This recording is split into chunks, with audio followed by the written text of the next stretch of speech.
Tanner has a Super Bowl bet and 3 props for the people for the last podcast of the season. Let's jump in.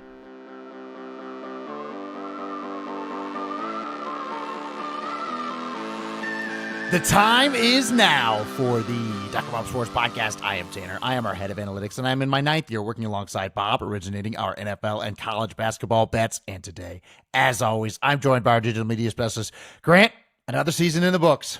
Another great season in the books, and looking back, the NFL best bets are 46, 31, and 3 for plus 13 stars, and that puts you at 412, 311, and 12 at 57% on sides and totals dating back to 2017, the season when you started running this NFL product. Yeah, I mean, it's been a great 9 years, and that record isn't quite official yet because we have one more side remaining for this season. Yes, we do. That's going to be our free bet of the week. And you were at 36, 21, and 1 on podcast sides and totals dating back to 2023 after the Broncos and Rams split on championship weekend. But what are we going to go with for the Super Bowl?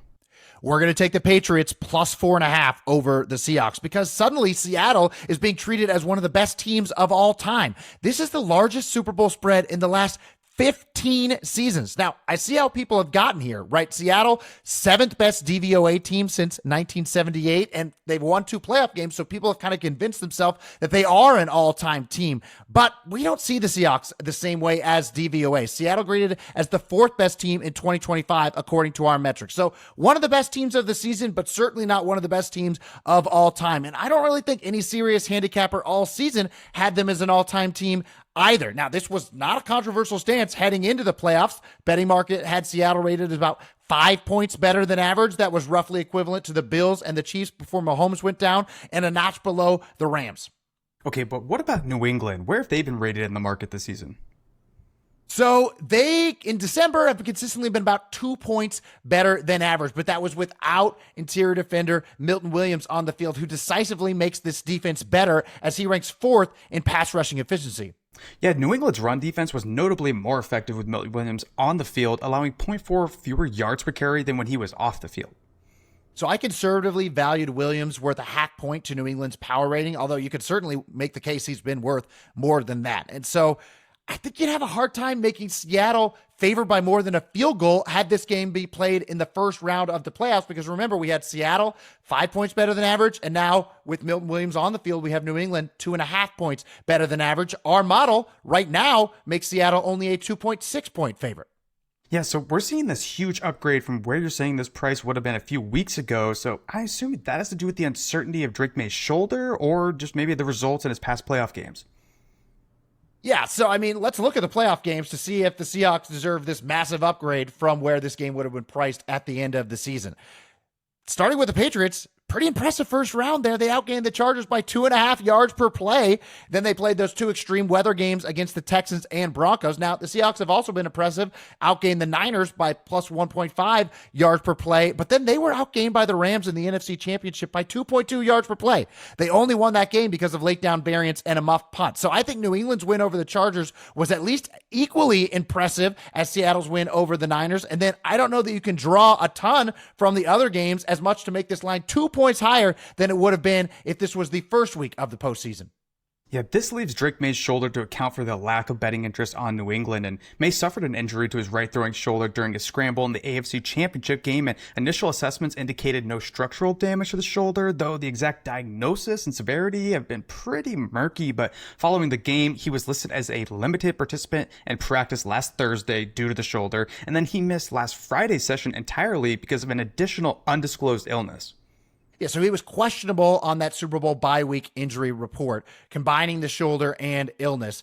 Now, Mike Vrabel noted that Maye would have practiced on Friday if it weren't for the illness. And then by Sunday, during the team's flight to California, Maye reported that his shoulder had, quote, started to turn a corner. On Monday, he was a full participant in practice, throwing a good bit and as much he would have in a normal throwing session. No reported limitations at all. And Maye also confirmed that he was fully over the illness. And Patriots offensive coordinator Josh McDaniels and their quarterbacks coach Ashton Grant echoed this optimism, stating the injury would not limit him in the Super Bowl.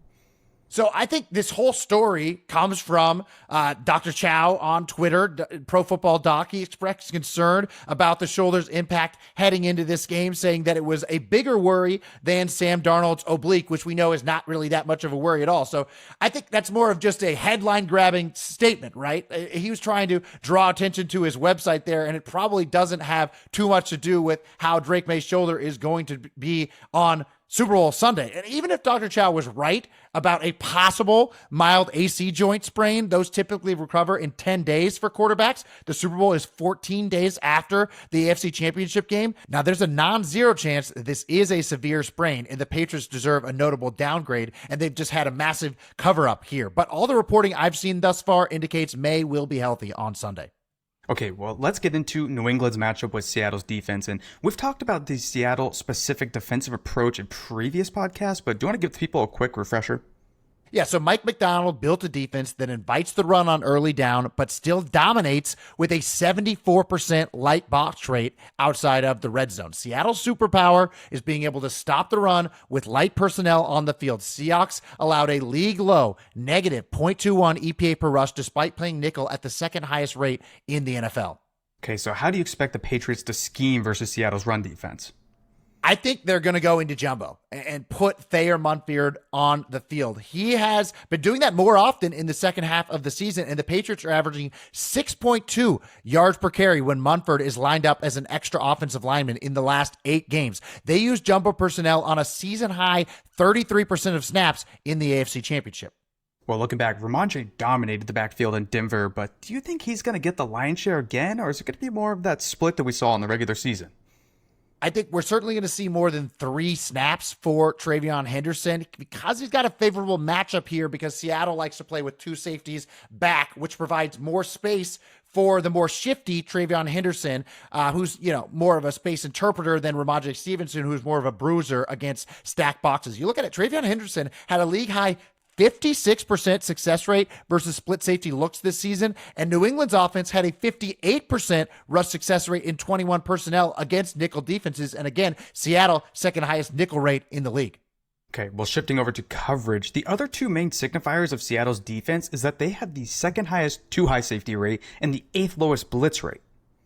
The 2-high safeties are going to take away those deep bombs that we've seen all season from Drake Maye. He's going to have to throw shallower against that covered shell. Now, the low blitz rate is going to help the Patriots because that young offensive line has struggled to pick up blitzes. Drake Maye ranks 6th relatively versus 4-man pass rushers compared to the blitz this season, and Maye will be more comfortable in the pocket against the Seahawks standard pass rush than he was last week against Denver, who had the 5th highest blitz rate in the NFL.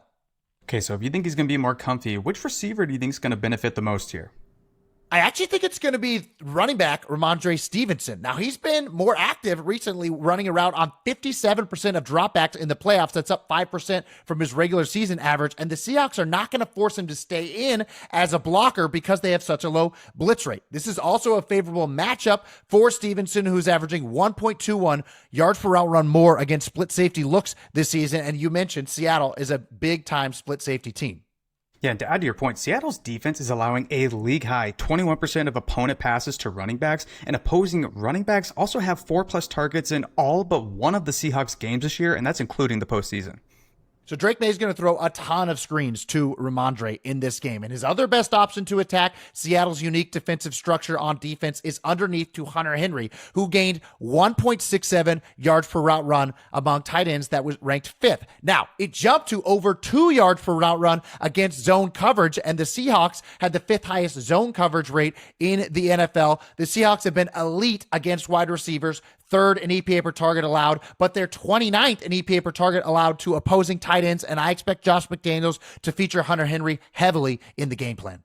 Okay, well, let's jump into the trenches here. There were 11 interior defenders to reach 50 pressures this year, and Seattle's Leonard Williams and Byron Murphy were both in that group, but New England's interior offensive line has been stout and was at fault for just 43% of the allowed pressures.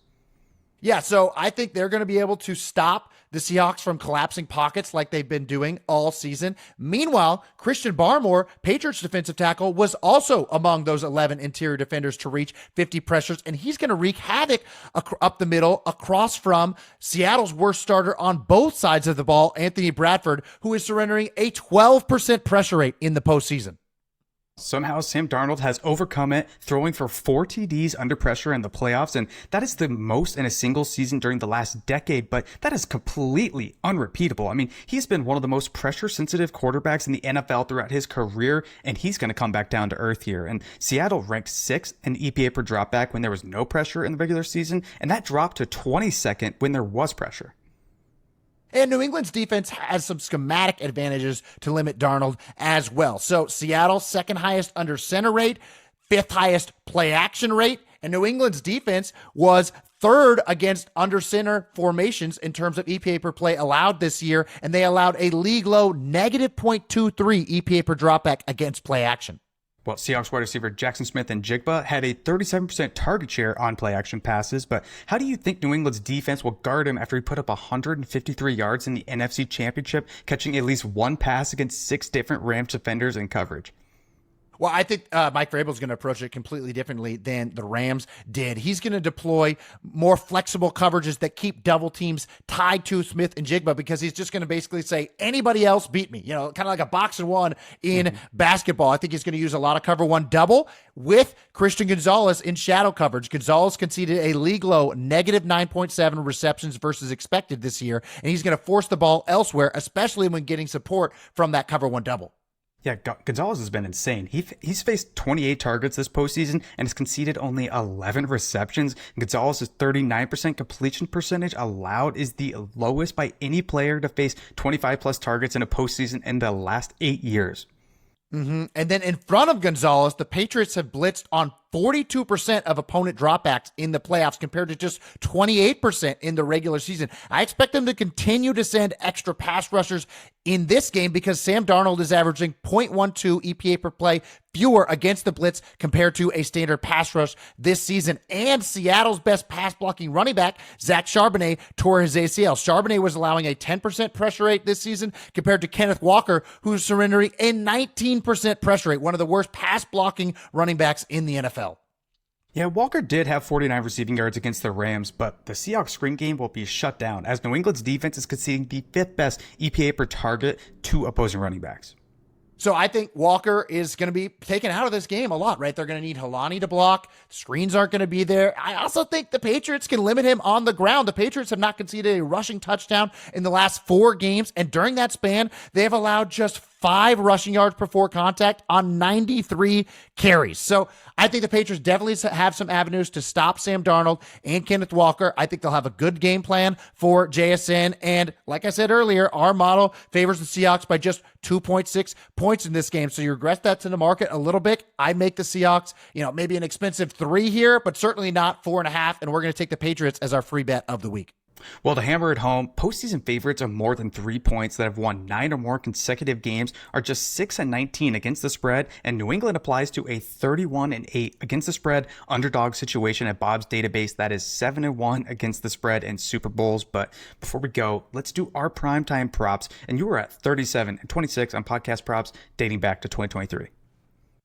We'll start with one that we didn't send out to clients on Wednesday morning because it's not available at every book, and that is under 10.5 penalties. There's not going to be a ton of plays in this game. Seattle's offense ranked 30th in pass rate versus expectation, and New England's offense had the 5th slowest pace in competitive plays. There's a lot of other stuff in our pace model, but basically it comes out to this game having 2.4 plays below average. I'm predicting just 148.4 plays from scrimmage plus special teams, and the Patriots and Seahawks are really well coached. The Patriots rank 4th lowest in penalized rate, and the Seahawks rank 7th lowest. I project only 5.5 penalties for this game before accounting for the emphasis on not letting officiating decide outcomes this postseason.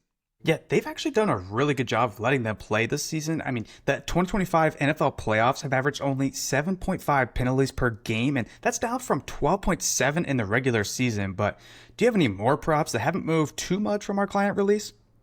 Yeah, this is a variant from one that we sent out, but it hasn't moved because it was not the prop that we sent out. And that is AJ Barner, anytime touchdown, plus 230.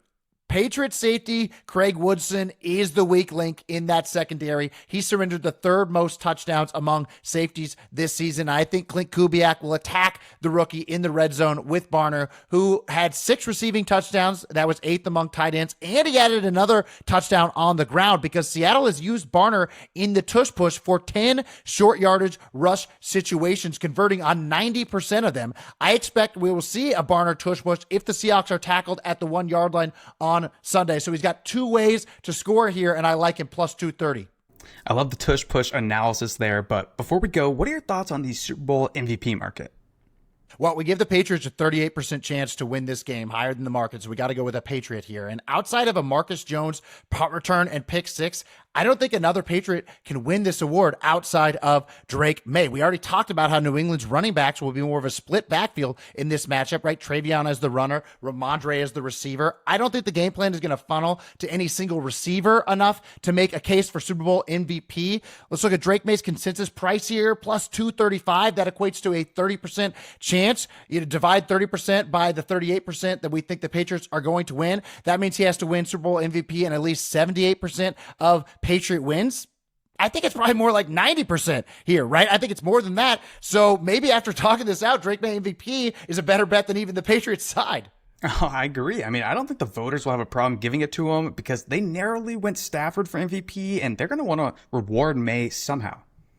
Yeah, so the official podcast bets are Patriots plus 4.5, under 10.5 penalties, AJ Barner, anytime touchdown, and Drake Maye, Super Bowl MVP.